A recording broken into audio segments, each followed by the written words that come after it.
এভাবে যদি ওলামা একরাম আলেমে দ্বীনরা চেয়ারম্যান এবং মেম্বার অথবা এমপি পদে আসে, তো আমার বিশ্বাস চুরি কমে যে খেদমত বেশি হবে। আপনারা বিশ্বাস করেন কিনা? কারণ আমাদের এই দেশে আমরা অনেকদেরকে দেখেছি, দেখতে দেখতে এই পর্যন্ত এসেছি। আলহামদুলিল্লাহ, যত জায়গায়, গতকালও যেখানে মাহফিল করেছি ওখানেও কাউসার সাহেবের এলাকা, সেও একজন আলেম, ইসলামী আন্দোলনের থেকে প্রতীক ছিল, নরসিংদীতে মাধবদীতে সেও চেয়ারম্যান। ওখানেও যেয়ে দেখি বিশাল কাজের আঞ্জাম চলতেছে। উনি বললেন, এই যে রোড দিয়ে আসছেন সব রোড পাকা করার দায়িত্ব আমার, আমি নিয়েছি। আলহামদুলিল্লাহ, এগুলা অতি সত্ত্বর 2-1 মাসের ভিতরে পাকা করে ফেলতেছি। আরো অনেক কাজ করেছি আলহামদুলিল্লাহ। এভাবে যদি আপনারা ওলামা একরাম এবং আল্লাহওয়ালাদের পাশে থাকেন, দিন ইনশাআল্লাহ দিন শেষে লস আপনাদের হবে না, লাভটাই হবে, ঠিক না? হেদায়েতুল্লাহ আজাদী সাহেবের এলাকায় আমরা আসছি। গতকালও আলোচক ছিল আপনাদের সকলের প্রিয়, আমাদের সকলের শ্রদ্ধাভাজন খালেদ সাইফুল্লাহ আইবি সাহেব ছিলেন, আমাদের বন্ধুবর রেজাউল করিম আবরার সাহেব ছিলেন, আজকেও মাগরিবের পরে সিরাজি সাহেব হুজুর ছিলেন, এখন আমি আছি। আলহামদুলিল্লাহ, আমার পরেই আপনাদের সকলের কাঙ্ক্ষিত আলোচক হাফিজুর রহমান সিদ্দিকী সাহেব হুজুরও চলে আসছেন কাছাকাছি।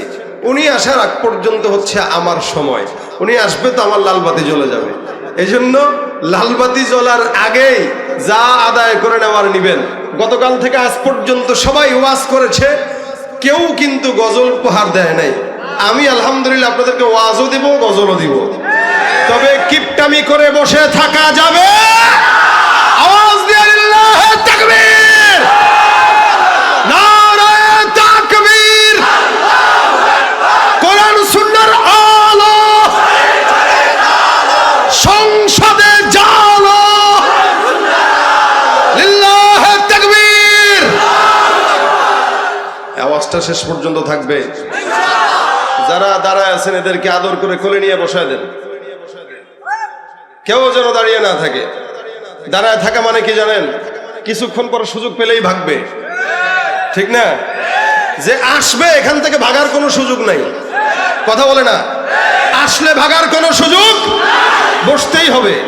গানের প্যান্ডেলে গেলে পহেলা বৈশাখের দিন তো শুভ নববর্ষ ছাগলের মতো বইলা বইলা পালন করছেন, তো মাহফিলে আইসা আল্লাহর জন্য একটু চিৎকার করা যাবে না?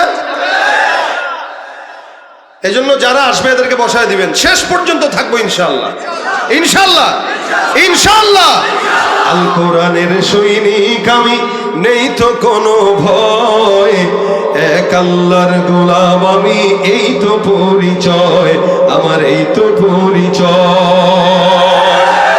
এই পৃথিবীর সবই নকল, এই পৃথিবীর সবই নকল, আসল কিছুই নয়, এক আল্লাহর গোলাম আমি, এই তো পরিচয় আমার, এই তো পরিচয়।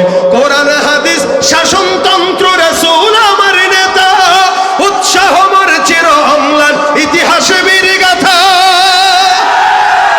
কোরআন হাদিস শাসনতন্ত্র রাসূল আমার নেতা, উৎসাহ মোর চির অম্লান ইতিহাসে বীর গাথা। এক আল্লাহ ছাড়া আমার দিলে, এক আল্লাহ ছাড়া আমার দিলে নেই তো কারো ভয়, এক আল্লাহর গোলাম আমি, এই তো পরিচয় আমার, এই তো পরিচয়। আল কোরআনের সৈনিক আমি, নেই তো কোনো ভয়, এক আল্লাহর গোলাম আমি, এই তো পরিচয় আমার, এই তো পরিচয়। ঠিক কিনা? আমরা কার গোলাম? আল্লাহর গোলাম হিসেবে আমাদেরকে কবুল করুক, বলেন আমিন। আমরা এক আল্লাহর গোলাম, এক নবীর, এক নবীর। আমাদের নবী আখিরিন আউয়াল, আখিরি আউয়াল। রাসূল বলেন আনা নবিয়ুল আউয়ালিনা ওয়াল আখিরিন, আমি শুরুর নবী, শেষের নবী। কিন্তু শুরুর নবী আসছেন শেষে, এটা হলো পার্থক্য। কিন্তু শেষে আসার কারণে এই যে শেষেই নির্বাচিত হয়েছেন, বিষয়টা এমন নয়।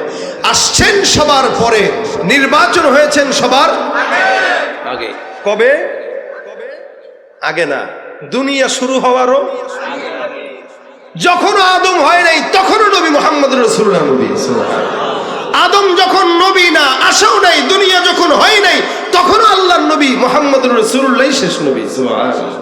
আল্লাহ পাক এত মর্যাদা দিলেন, যার কারণে নবীকে আল্লাহ পাক রব্বুল আলামিন শুরুতে নির্বাচন করেছেন, বসিয়েছেন সবার পরে। আজকের মাহফিলের প্রধান বক্তা হলো হাফিজুর রহমান সিদ্দিকী সাহেব। নির্বাচন হয়েছে সবার আগে, বসবে সবার, এটা হলো প্রধান বক্তার সম্মান। উচিত ছিল ওনার নাম আগে নির্বাচিত হয়েছে, ওনাকে আসরের পরে বসানো। কি বলেন? সিরিয়াল আগে না? ডাক্তারের কাছে যাবেন, সিরিয়াল যদি 1 নম্বরে থাকে, আপনাকে যদি বলে 10 নম্বরে বসে, যাবেন নাকি আপনি? পারলে ঠেলা দিয়া 10 নম্বরের লোক 1 নম্বরে যায়। সেখানে প্রধান অতিথি যিনি নির্বাচিত হয়েছেন আগে, উচিত ছিল সবার আগে বসা, কিন্তু আল্লাহ পাঠাইছেন সবার পরে। বলে দুনিয়ার নিজামটাও এরকম হয়ে গেছে, প্রধান বক্তা যিনি নির্বাচিত হবে আগে, বসবে সবার পরে। আল্লাহ বলেন দুনিয়াতে সব নবীরা আসার পরে আমি মুহাম্মদ রাসূলুল্লাহ সাল্লাল্লাহু আলাইহি ওয়াসাল্লামকে প্রেরণ করেছি। নবী যদিও প্রধান বক্তা, সবার আগে নির্বাচন হয়েছেন, যেহেতু প্রধান অতিথি, এই কারণে দুনিয়াতে সবার পরে আসছেন। এটাই একটা প্রধান অতিথির সম্মান। সুবহানাল্লাহ। আল্লাহ পাক রাসূল করিম সাল্লাল্লাহু আলাইহি ওয়াসাল্লামকে মর্যাদা এত বেশি দিয়েছেন, দুনিয়ার সব নবীর উম্মতদের চাইতে আখেরি নবীর উম্মতের সংখ্যাও বেশি। এবং জান্নাতে যখন সবাই যাবে, রাসূল বলেন সবার আগে আমার উম্মতেরা জান্নাতে আগে যাবে। বলেন আমরা যাব, কারা যাব? আমরা যাব, কারা যাব? আর আপনি বলবেন আমি যে যাব, বিশ্বাস করলেন কেমনে ভাই? হযরত ওমর বলতেন এক কথা, যে যদি কাউকে জাহান্নামে পাঠায় তো আমি মনে হয় জাহান্নামে যাব, আর যদি জান্নাতে কেউ ঢোকা লাগে তো আমি আগে জান্নাতে যাব। মানে কনফিডেন্সটা কোথায়? যে আমার গুনাহটা এত, হয়তো আল্লাহ আমাকে জাহান্নামে দিবে, এই ভয়ও আছে। আবার কনফিডেন্সও আছে যে আমি আল্লাহ পাকের ইবাদত করেছি, গোলামি করেছি, আল্লাহর উপরে ভরসা আছে, জান্নাতে যদি দেওয়া লাগে আল্লাহ আমাকেই দিবে। তা আমরা এটাও বলতে পারি যে ইনশাআল্লাহ আখিরি নবীর উম্মত হওয়ার কারণে আপনি আমি সকলে আমরা সবার আগে জান্নাতে যাব ইনশাআল্লাহ। এটা রাসূলের সম্মান। এবং কত উম্মত, নবী করিম সাল্লাল্লাহু আলাইহি ওয়াসাল্লামের কত উম্মত কিয়ামতের ময়দানে 120 কাতার উম্মত হবে। 120 কাতারের মধ্যে রাসূল বলেন 40টা কাতার সমস্ত নবীদের উম্মতের সংখ্যা, আর বাকি থাকলো কত? 80 কাতার। রাসূল বলেন শুধু আমার উম্মতের সংখ্যা হলো 80 কাতার। কম না বেশি? সাহাবায়ে কিরাম ডাক দিয়ে বলেন ইয়া রাসূলুল্লাহ, আপনার উম্মত যে এত বুঝবেন কিভাবে, চিনবেন কিভাবে? সেদিন উম্মতদেরকে ধরে ধরে যে জান্নাতে দিবেন, চিনবেন কিভাবে? রাসূল করিম সাল্লাল্লাহু আলাইহি ওয়াসাল্লাম বলেন দুনিয়ার জমিনে যে সমস্ত উম্মতেরা নামাজ পড়ার জন্য, আদায়ের জন্য ওযু করেছিল, ওযুর যে অঙ্গ প্রত্যঙ্গ তারা ধুয়েছে, মুখ পরিষ্কার করলো, হাত ধুইলো, পাও ধুইলো, কিয়ামতের ময়দানে এক একটা উম্মতের হাত আর মুখ, চেহারাকে আল্লাহ পাক ওযুর পানির কারণে আলোকিত করে দিবে, আর সেটা দেখে দেখে ধরে জান্নাতে পাঠিয়ে দেবে। অন্য হাদিসে রাসূল এটাও বলেছেন, ওযুর পানি অঙ্গ যখন বান্দা ধোয় পানি দিয়ে, বান্দা যেই গুনাহ করে, রাসূল সাল্লাল্লাহু আলাইহি ওয়াসাল্লাম বলেন তার মুখ ধোয়ার পরে মুখের গুনাহ, মুখের পানির সাথে সাথে তার চোখের গুনাহ ঝরে যায়, হাত ধোয়ার সাথে সাথে হাতের গুনাহ ঝরে যায়। সুবহানাল্লাহ। এটা তো অন্য কোন নবীর উম্মতকে এই পুরস্কার দেন নাই। হ্যাঁ, ইমাম আযম আবু হানিফা রাহমাতুল্লাহ আলাইহি নিজের চোখে দেখতেন, ওনার সামনে যদি কেউ ওযু করতো, একদিন এক চোর এসে ওযু করতেছে, ইমাম আযম বলতেছেন এই চোর, কোন জায়গা থেকে কি চুরি করছিস? হুজুর আপনি না জানেন না বুঝে আমার এরকম দোষ দিলেন, মানুষের সামনে আমার চোর বলতেছেন। আরে বেটা, আন্দাজে বলতেছি না, তুই যে চুরি করছস তোর হাতের ওযুর পানির মাধ্যমে চুরির গুনাহ ঝরে যেতে আমি নিজের চোখে দেখছি। একদল বলবে এলো ভণ্ডামি কথাবার্তা, একদল উলামায়ে কেরাম আউলিয়া বুজুর্গানে দ্বীনদের কেরামতকে বিশ্বাসই করতে চায় না, হাত্তা কি সাহাবায়ে কেরামদেরকে সত্যের মাপকাঠি মানতে চায় না। তাদের কাছে আবার পীর বুজুর্গরা আবার কি? যারা সাহাবাদেরকে মানে না তাদের কাছে পীররা কি, আবার বুজুর্গরা কি? অথচ উলামায়ে কেরাম আউলিয়া বুজুর্গদের কেরামত এটা সত্য, এদের চোখ আর আমাদের চোখ সমান না। তারা যেভাবে ইবাদত করেছেন, এই কারণে আল্লাহ পাক কোরআনে বলেন আস-সাবিকুন আস-সাবিকুন উলাইকাল মুকাররাবুন ফি জান্নাতিন নাঈম সুল্লাতুম মিনাল আউওয়ালিন ওয়া কালিলুম মিনাল আখিরিন। যতই গালি দেন আগের কালের জামানার আল্লাহওয়ালা বুজুর্গদেরকে, যত গালি দেন, আপনার গালি দিয়ে আপনি ক্ষতিগ্রস্ত হবেন। বুজুর্গানে দিনটা জান্নাতে বসে আছে। আল্লাহ পাক বলেছেন জামানা যত পিছনে মানুষ তত জান্নাতি, জামানা যত সামনে মানুষ তত জাহান্নামী। কারণ এই যে 2024 সালের যে ফিতনা, 2034 সালে যায় দেখবেন মানুষ আর মানুষটাই জানোয়ার হয়ে গেছে। অলরেডি জানোয়ার হওয়া শুরু হয়েছে। এখন তার পুরুষ হয়েও পুরুষ থাকতে মন চায় না, মাইয়া হইতে মন চায়। এই কারণে হিজলাদের মতো মেয়েদের মতো শাড়ি কাপড় পরে আর ছবি বানানো শুরু করছে। আবার এদেরকে প্রটোকল দেওয়ার জন্য আরেক দল নাস্তিকরাও আছে। শরীফার গল্প যখন ভাইরাল, সমকামিতাদের, ট্রান্সজেন্ডারদের এই সমস্ত কার্যক্রম যখন ভাইরাল, ওই সময় কিছু ইমানদাররাও তাদের পক্ষপাতিত্ব করে। এরা মূলত ইমানদার নামের কলঙ্ক, ঠিক কিনা ধরে বলে। তা ফিতনা বাড়তেছে না, যত সামনে আগাবে তত বাড়বে। যদিও আপনি আপনার দাদাকে গালি দিয়েছেন যে আমার দাদা ইসলাম বুঝে নাই, যার কারণে আমার দাদা নামাজ ঠিক মতো পড়তে পারে না, নামাজের সূরত কি জানে না, জিকিরের সূরত কি জানে না। আল্লাহ পাক বলেন উলাইকাল মুকাররাবুন ফি জান্নাতিন নাঈম সুল্লাতুম মিনাল আউয়ালিন ওয়া কলিলুম মিনাল আখিরিন। এক সময় দেখবেন আপনার আমার বাবার দিকে নজর দেন। আমি আমার বাবার কথা যদি বলি মিথ্যা বলবো না। এখনো বাবা বেঁচে আছে আলহামদুলিল্লাহ, 75 বছর প্রায় হয়ে গেছে, কিন্তু প্রতিদিন কমাস কম 2-3 বার কোরআন তেলাওয়াত করতে দেখি, যেটা আমি নিজেও পারি না। তার মানে আমার বাবার থেকে আমার এখনো শেখার আছে। আপনি আপনার বাবার দিকে নজর দেন, আপনার চাইতেও আপনার বাবাটা অনেক দ্বিগুণ ভালো জামানা। কারণ আপনার জামানা আপনার বাবার জামানা আসমান আর জমিন তফাৎ। যেই ব্যক্তিটা রাসূল কারীমের জামানা থেকে যত আগায়া থাকবে সেই ব্যক্তি তত জান্নাতি। যেই ব্যক্তি নবীর জামানা থেকে যত পিছায়া যাবে সেই ব্যক্তি তত জাহান্নামী। আজকের সন্তান থেকে 10 বছর আগের যে সন্তান জন্মগ্রহণ করেছে সে রাসূলের 10 বছর নিকটবর্তী, আর আমি 10 বছর দূরবর্তী, যার কারণে ফিতনা আমি 10 বছর বেশি পাইছি। কথা মনে হয় বুঝেন না আপনারা?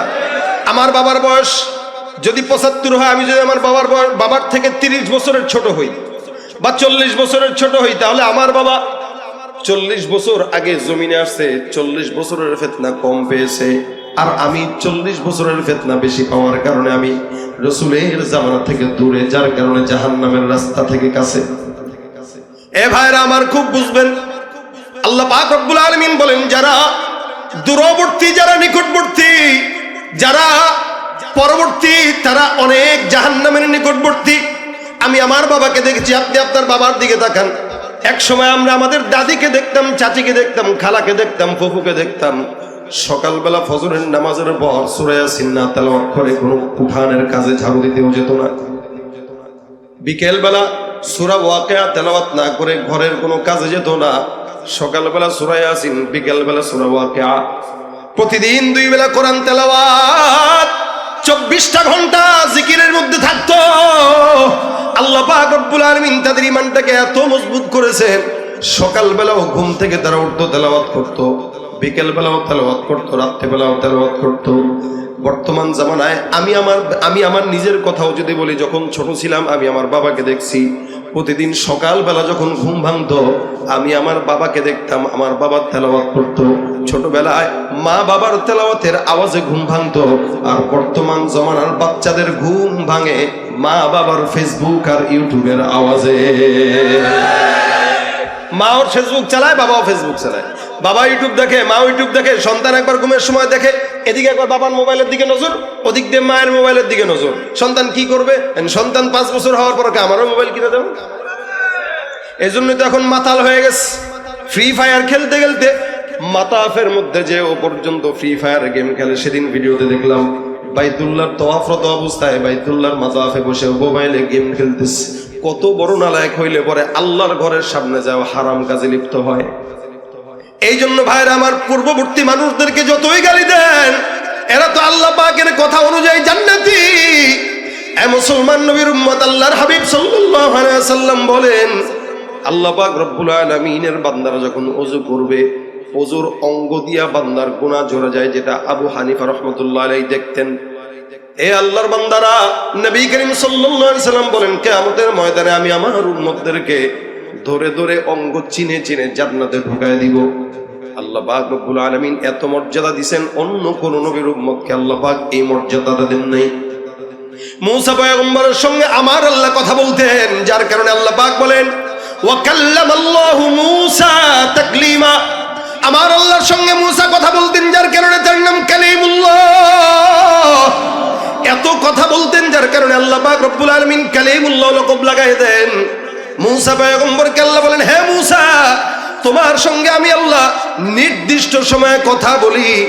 তুমি কি জানো এমন একদল বান্দা থাকবে যারা নবীও না, কিন্তু আমি আল্লাহ তাদের সঙ্গে যখন মন চায় বান্দার সঙ্গে কথা বলবো। সুবহানাল্লাহ।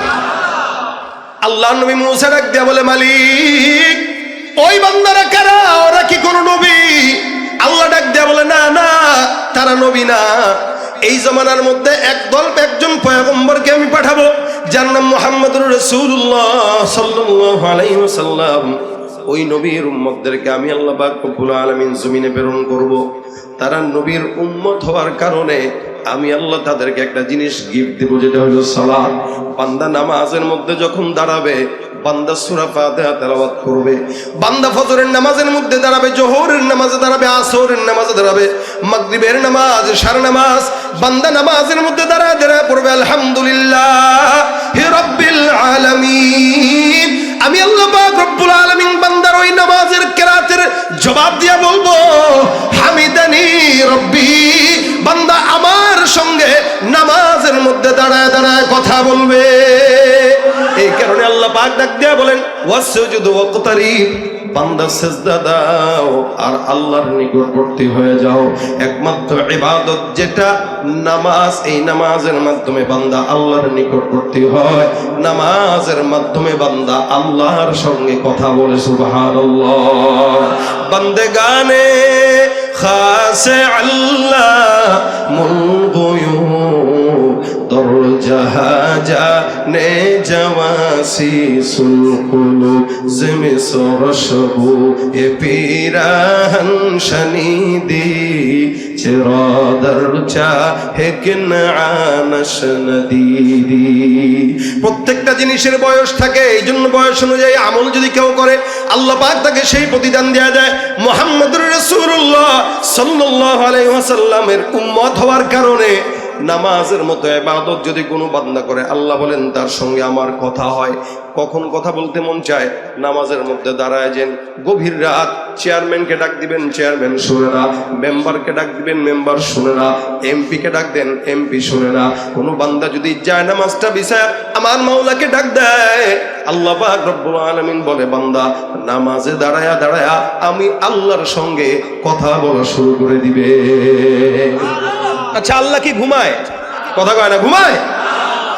সব মানুষ ঘুমাইতে পারে, আল্লাহ পাক ঘুমাইলে দুনিয়া এক সেকেন্ডের জন্য চলবে না। এই কারণে বান্দা নামাজে দাঁড়াবে, তেলাওয়াত করবে আর মালিকের সঙ্গে কথা বলা শুরু করে দেবে। এটা আখিরি নবীর সম্মান, মর্যাদা। আল্লাহ পাক রব্বুল আলামিন পয়গম্বরকে মর্যাদা দিতে যে কোরআনে অসংখ্য নবীদেরকে নাম ধরে ধরে ডাক দেয়, আমার পয়গম্বরকে নাম ধরেন না। এত সম্মান, যার কারণে আদমকে আল্লাহ পাক ডাক দেয়, হে আদম, ইয়া আদম উসকুন আনতা ওয়া যাওজুকাল জান্নাহ। আল্লাহ পাক বলেন, ইয়া মূসা লা তাখাফ। আল্লাহ পাক বলেন, ইয়া যাকারিয়া ইন্না নুবাশশিরুকা বিগুলাম। আল্লাহ পাক বলেন, ইয়া ইয়াহইয়া খুযিল কিতাবা বিকুওয়া। ইয়াহইয়াকেও নাম ধরে ডাকেন, যাকারিয়াকেও নাম ধরে ডাকেন, মূসাকেও নাম ধরে ডাকে, হারুনকেও নাম ধরে ডাকে, ইব্রাহিমকেও নাম ধরে ডাকে, ইসমাইলকেও নাম ধরে ডাকে, ইউসুফকেও নাম ধরে ডাকে, ইউনুসকে নাম ধরে ডাকে, লূতকে নাম ধরে ডাকে, সামুদকে নাম ধরে ডাকে, আদকে নাম ধরে ডাকে।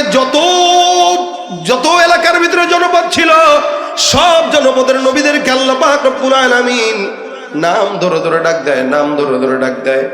এদেরকে আল্লাহ পাক রব্বুল আলামিন মর্যাদা দিয়েছেন যদিও, কিন্তু নাম ধরে রেখেছেন। এলাকার চেয়ারম্যান সাহেবকে চেয়ারম্যান বলা হয়, তার হেদায়েতুল্লাহ ভাই কয় না।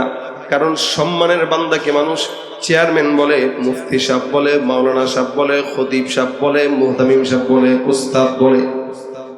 আমার আল্লাহ পাক রব্বুল আলামিন সব নবীদেরকে নাম ধরে রাখলেও কোরআনের ফাতিহা থেকে নিয়ে নাস পর্যন্ত একটা আয়াতের মধ্যেও শুধুমাত্র মুহাম্মদ বলে আমার পয়গম্বরকে ডাকেন নাই। সুবহানাল্লাহ।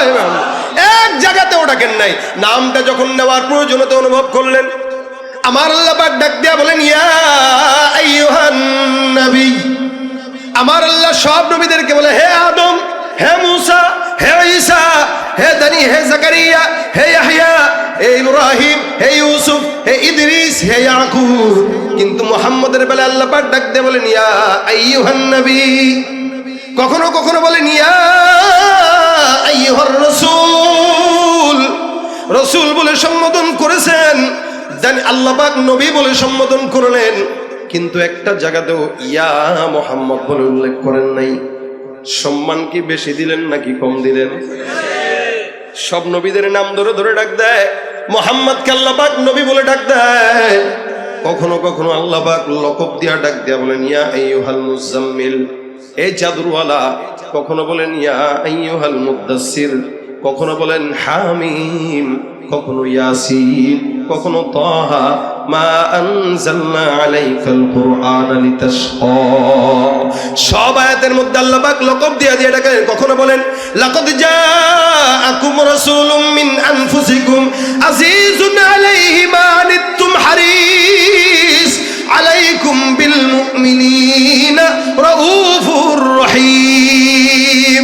এখানে আল্লাহ পাক ডাক দিয়া বলেন রাসূল, কখনো বলেন ওমা আরসালনাকা ইল্লা রাহমাতাল লিল আলামিন। এ বেঈমানের বাচ্চারা শুনে না, যারা আমার পয়গম্বরকে সম্মান করে না, যারা আমার রাসূলকে কটূক্তি করে, যারা আমার পয়গম্বরের সুন্নতের কটূক্তি করে, এই বেঈমানেরা আমার আল্লাহ ডাক দিয়া বলেন সারা দুনিয়ার মধ্যে কেউ যদি আমার পয়গম্বরকে সম্মান না করে, আমি আল্লাহ তার জন্য একা যথেষ্ট। যারা আমার পয়গম্বরকে গালি দেয় তাদের জন্য আমি আল্লাহ একা যথেষ্ট। আল্লাহ ডাক দিয়া বলেন ইন্না কাফাইনাকাল মুস্তাহজিইন। যারা আল্লাহর নবীকে গালি দেয় তাদের জন্য আমার রব্বুল আলামিন একাই যথেষ্ট। এটা সম্মান না অসম্মান? সমগ্র দুনিয়ার মধ্যে আল্লাহ পাক রব্বুল আলামিন বান্দাদেরকে জানায় দেয় এটা আমার নবীর সম্মান। এই মুহাম্মদ নামের বিরোধিতা কইরা আবু জাহেল গালি দেয়। উতবা সাহেবা অনেক চেষ্টা করেছে মক্কার জমিন থেকে নামটা উঠায় দিতে পারছে কিনা? কথা কয় না পারছেনি? মক্কায় তারা নাম মিটায় দিতে চাইছে, পারে নাই। আর তাদের নাম মিটে গেছে। তারা মোহাম্মদ নাম ধূলিসাৎ করে দিতে চেয়েছে। বিশ্বের ঘরে ঘরে ঘরে ঘরে প্রত্যেকটা মুসলমানের নামের শুরুতে মোহাম্মদ আছে না নাই? মোহাম্মদ বা আহমদ এই নামের খেলায় রাসূল বলেন তোমাদের কারো ঘরে যদি মোহাম্মদ নাম থাকে, একজন দুইজন তো আল্লাহ পাক ওই ঘরে বরকত দিয়ে দিবেন।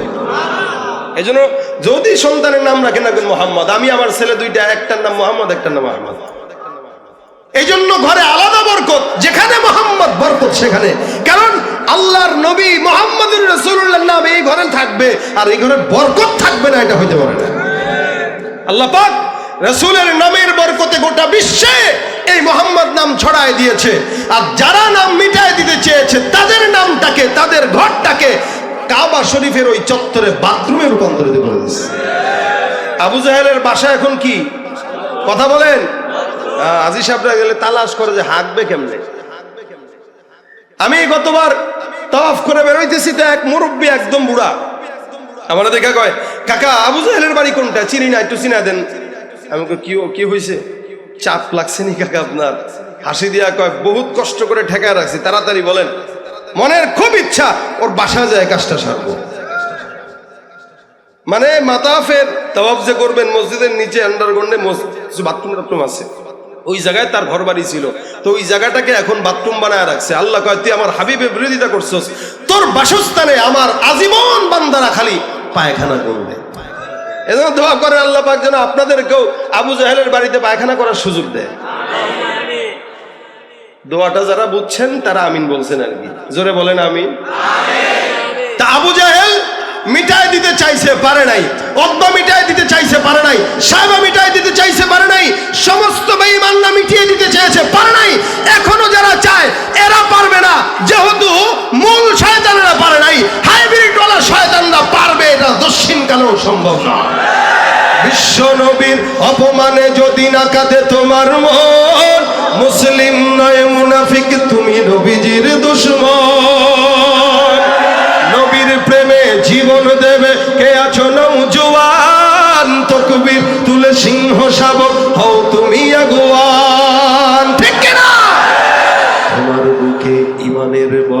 জবানে আল কোরআন, ভয়ে কাঁপে কাপড় উৎসব আর নরধম শয়তান। জীবনের চেয়ে বুকে আছে বেশি নবীজির সম্মান, কেমনে তুমি থাকবে বসে হলে তার অপমান। আওয়াজ দিয়ে একসঙ্গে সাচ্চা মুসলমান, ইমান তোমার ধন, নবীর প্রেমে জাগ্রত তুমি, তুমি সাচ্চা মুসলমান, ইমান তোমার ধন, নবীর প্রেমে জাগ্রত তুমি নির্ভীক। শ্রেষ্ঠ নবীর ব্যঙ্গ করে পাপিষ্ঠ আর বদনসিব, আমরা তাদের ঘৃণা জানাই ধিক ধিক ধিক শতধিক। জাতিসংঘের কাজ কি তবে দর্শক হয়ে থাকবে চুপ, সাম্প্রদায়িক সম্প্রীতি আজ যাচ্ছে ভেঙে পাচ্ছে লোক। আজকে যারা কুলাঙ্গারের পক্ষপাতী করছো সব, তোমরা কেহ ছাড় পাবে না, শক্ত ধরা পড়বে ঠিক। বয়কট হবে, ধিক্কৃত হবে বিশ্ব জুড়ে, নিন্দা কুড়াবে জাগলে মুসলমান, জাগলে মুসলমান, সাচ্চা মুসলমান, ইমান তোমার ধন, নবীর প্রেমে জাগ্রত তুমি নির্ভীক পালোয়ান, তুমি সাচ্চা মুসলমান, নবীর প্রেমে জাগ্রত তুমি নির্ভীক পালোয়ান। নিষ্ঠ উদার দয়ার আধার রহমাতুল লিল আলামিন, তার অপমান করছে যারা দুষ্ট ইতর অশালীন। নিষ্ঠ উদার দয়ার আধার, দয়ার নিষ্ঠ উদার দয়ার আধার রহমাতুল লিল আলামিন, তার অপমান করছে যারা দুষ্ট ইতর অশালীন। তার পরশের ছোঁয়া পেল ইউরোপ থেকে সুদূর চীন, তার শানে কেউ বললে কথা মানবে না তা এই জমিন। ও কেউ কখনো কোথাও যদি সাহস দেখায় ফের এমন, মুসলিমে জাতি সংঘ গড়ে জবাব দিবে বীর মুমিন। ঘেরাও করো ওদের গদি, ভুলের ক্ষমা না চায় যদি, জোরে হাকো আজান, আজান, তুমি সাচ্চা মুসলমান, ইমান তোমার ধন, নবীর প্রেমে জাগ্রত তুমি নির্ভীক পালোয়ান, তুমি সাচ্চা মুসলমান, ইমান তোমার ধন, নবীর প্রেমে জাগ্রত তুমি। আল্লাহু তাকবীর। ভয় পাইছেন কেউ? কষ্ট হয় কারো? রাসূলের জন্য জীবন দিতে তৈয়ার থাকবেন তো ইনশাআল্লাহ? সত্যি সত্যি আল্লাহ কবুল করুন। এতটুকুন যথেষ্ট। নবী করিম সাল্লাল্লাহু আলাইহি ওয়াসাল্লামের কাছে এক সাহাবী এসে বলছেন, হুজুর মাতা সাআ ইয়া রাসূলুল্লাহ, রাসূল কিয়ামত কবে? নবী ডাক দেয়া বলে, কিয়ামতের প্রস্তুতি কি? মা আদাত্তা, কিয়ামত কবে জিজ্ঞেস করতেছো, কিয়ামতের প্রস্তুতি কি? সাহাবী ডাক দেয়া বলেন, ইয়া রাসূলুল্লাহ কিয়ামতের কোনো প্রস্তুতি নাই, কিন্তু নিশ্চয়ই আমি আল্লাহ আল্লাহর রাসূলকে মহব্বত করি। সুবহানাল্লাহ। কিয়ামতের প্রস্তুতি নেই, আবু বকরের মতো আমল নাই, ওমরের মতো আমল নাই, লেকিন আপনার মহব্বত আছে। রাসূল বলেন, ইন্নাকা মা মান আহবাবতা, তোমার মহব্বত যার সঙ্গে তুমি তার সাথে জান্নাতে থাকবা। তা আমার মহব্বত রাসূলের সাথে আছে, আপনাদেরও?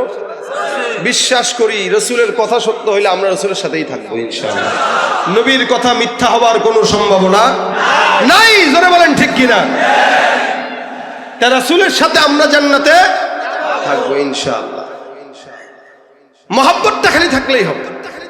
যে আল্লাহকে আল্লাহ পাক, যেই আল্লাহ পাক নিজে রাসূলকে মহব্বত করেন, মহব্বত করে একটা জায়গাতে আল্লাহ পাক নাম ধরে রাখেন নাই। কি বলছেন? হে নবী। কি বলছেন? হে নবী, হে রাসূল। আল্লাহ বলেন, লাকাদ জাআকুম রাসূলুম মিন আনফুসিকুম লাকাদ কানা লাকুম ফি রাসূলিল্লাহ। যেখানে আল্লাহ পাক মুহাম্মদ নাম উল্লেখ করলেন, ওই জায়গাটায় আল্লাহ পাক রব্বুল আলামিন নামের সাথে সাথে লকবটাও দিলেন। আল্লাহ পাক বলেন, ওমা মুহাম্মাদুন ইল্লা রাসূল, মুহাম্মদ তো নয়, তিনি বলেন আল্লাহর রাসূল। সুবহানাল্লাহ। এখানে মুহাম্মদ বলছেন ঠিক, কিন্তু বলছেন না না এটা মুহাম্মদ না, এটা রাসূল। এটা কি? অন্য আয়াতে আল্লাহ বলেন, মুহাম্মাদুর রাসূলুল্লাহ ওয়াল্লাযীনা মাআহু আশিদ্দাউ আলাল কুফার। এটা হলেন আল্লাহর রাসূল মুহাম্মদ। এটার উম্মতরাও কি হবে? আশিদ্দাউ আলাল কুফার রুহামাউ বাইনাহুম তারাহুম রুক্কা সুজদা ইয়াবতাগুনা ফাদলাম মিনাল্লাহি ওয়া রিদওয়ানা সীমাহুম ফি ওয়ুজুহিহিম মিন আসারিস সুজুদ। আল্লাহ পাক এত মাছ পছন্দ করলেন, যার কারণে আল্লাহ পাক পয়গম্বরের গুণ তো বর্ণনা করলেন, উম্মতের গুণ বর্ণনা করলেন। আমার আল্লাহ পাক রব্বুল আলামিন আকায়ে নামদার মুহাম্মদুর রাসূলুল্লাহ সাল্লাল্লাহু আলাইহি ওয়াসাল্লামকে মর্যাদা দিতে যায় নাম যেখানে উল্লেখ করলেন, লকবটাও লাগায় দিলেন। এ নবীর উম্মতের দল, কিয়ামতের ময়দানে আল্লাহ পাক রব্বুল আলামিন সমস্ত বান্দাদের জন্য এই পয়গম্বরকে সুপারিশকারী বানায় দিবেন, শাফায়াতকারী বানায় দিবেন। এত সম্মান জমিনেও দিলেন, আখিরাতেও দিলেন, কবরেও দিলেন, হাসরেও দিলেন। সারা জাহানের বাদশা একমাত্র মুহাম্মদুর রাসূলুল্লাহ।